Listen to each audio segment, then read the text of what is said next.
Thank you for the invitation to participate in this panel for a second time. It's my pleasure being here. Today I will present some insights about the FuelEU Maritime Regulation. Mr. Kokarakis already presented much of the items I'm going to show you, so it's like maybe copy-paste and put in ChatGPT, so I would like to share some things that have not been already discussed. I will see the core framework, the compliance options, and then some real case scenarios from the shipping industry.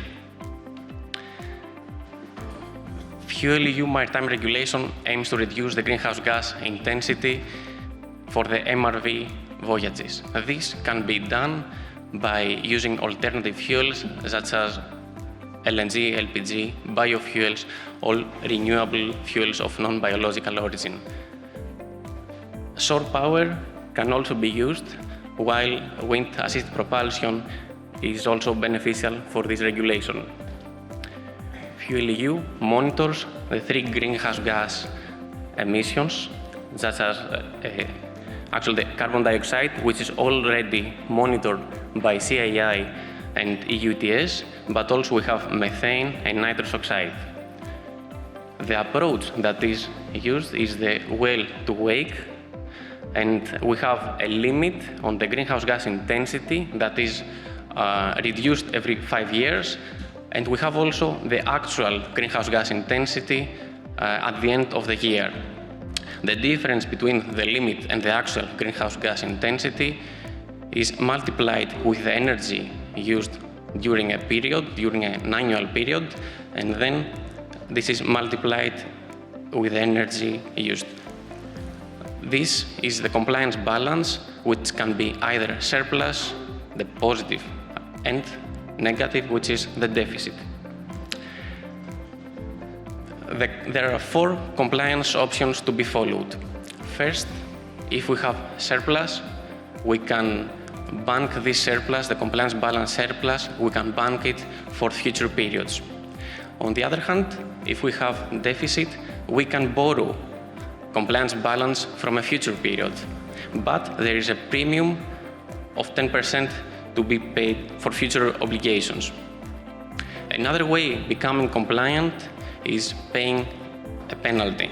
The penalty is calculated by the regulation. There is a specific formula where the penalty is generated. It is worth mentioning that in case a shipping company pays the penalty for a specific vessel for 2 or more consecutive years, there is an additional escalation factor of 10% on an annual basis. Finally, there is the option of the pool, where vessels can participate and share the compliance balance.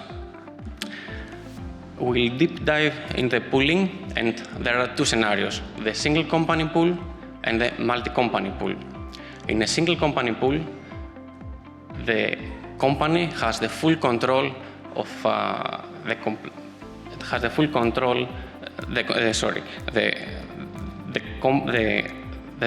full control remains within the company. So this is the company which is responsible for registering the compliance allocation and the verifier within the FuelEU database. On the second scenario of the multi-company pool, a single verifier shall be appointed in order to enter the compliance allocation and the composition inside the FuelEU database. It is essential to have good cooperation within the companies in this type of the pool. On the right-hand side of the slide, I have a chart with 3 scenarios, 3 pooling scenarios, different pooling scenarios for 3 vessels: 2 with deficit, -50, -20, and 1 with surplus plus 100 compliance balance. All of these scenarios are applicable, are acceptable, but we need to have in mind that the total compliance balance of the pool shall remain positive. No vessel can have more deficit, while vessels that enter the pool with surplus shall have surplus at the end of the pooling. Also, no vessel can join more than 1 pools. Lately, we have seen some platforms that have been established, and companies can participate and join several pools and share the compliance balance. Now, let's move on the timeline. FuelEU Maritime Regulation was adopted in 2023 by the European Parliament, and last August, the monitoring plans have to be submitted to the verifier. Now, the regulation is in force, and by next January, shipping companies have to submit the data, consumption data, about the year 2025. By end of March next year, the verifiers have to complete the verification, and next month, by April 2026, shipping companies have to decide which compliance method they will follow. At the end of June, the document of compliance will be issued for each vessel. Now I have collected some key information about each regulation.